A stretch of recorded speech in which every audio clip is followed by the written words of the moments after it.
दोस्त तुर्क सदर का पैगाम भी इमरान खान के हक में सामने आ गया है। तुर्क सदर ने खूबसूरत अंदाज में कुरान पाक की तिलावत करने के बाद बड़ा ऐलान कर दिया है। इमरान खान की कॉल पर इस हवाले से हल्फ उठाने के बाद तैयब अर्दगान ने पाकिस्तानी कौम को क्या दिल छू जाने वाला पैगाम दिया। मुकम्मल वीडियो भी आपके साथ शेयर करेंगे। Hindistan ve Pakistan arasındaki durumu yakından takip ediyoruz. Bharat और पाकिस्तान के दरमियान मौजूदा हालात से तुर्की अच्छी तरह से वाकिफ है। Ancak Türkiye ne zaman sıkıntıya düşse Pakistan milleti bizi yürekten destekledi.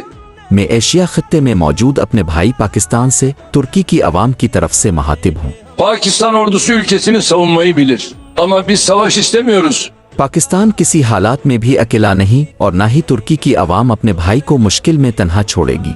Hindistan ve Pakistan arasındaki durumu yakından takip ediyoruz. Türkiye ne zaman sıkıntıya düşse Pakistan milleti bizi yürekten destekledi. हम खत्ते में अमन की ख्वाहिश रखते हैं, मगर अगर हालात जंग की तरफ गए तो भारत जान लेके तुर्की पाकिस्तान का साथ देगा। Yapabilseydik çok daha isabetli olurdu.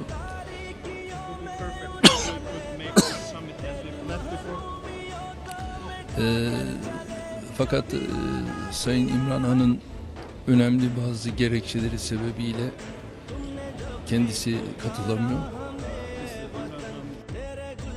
हुकूमत से इस बात की यकीन दहानी मांग ली है। अगर आपने तुर्किया के साथ अपने ताल्लुकात बहाल रखने हैं तो पाकिस्तानी फौज अब पाकिस्तान में कोई कारोबार नहीं करेगी, क्योंकि पूरी दुनिया में बड़ी से बड़ी फौज भी सिर्फ दिफाई मामलात को डील करती है, इसके अलावा और कोई कारोबार नहीं करती। कहा कि अगर आपने पाकिस्तान को तुर्किया की तरह तरक्की याफ्ता मुल्क बनाना है तो पाकिस्तानी फौज को सियासत से दूर रखने के साथ साथ पाकिस्तान में कारोबार करने से भी दूर रखना होगा और बहादुर लीडर इमरान खान को जेल से बाइज्जत बरी करना होगा। दोस्तों, इस हवाले से अपनी राय का इजहार कमेंट सेक्शन में दें। वीडियो अच्छी लगे तो लाइक करें और इस चैनल को सब्सक्राइब करें।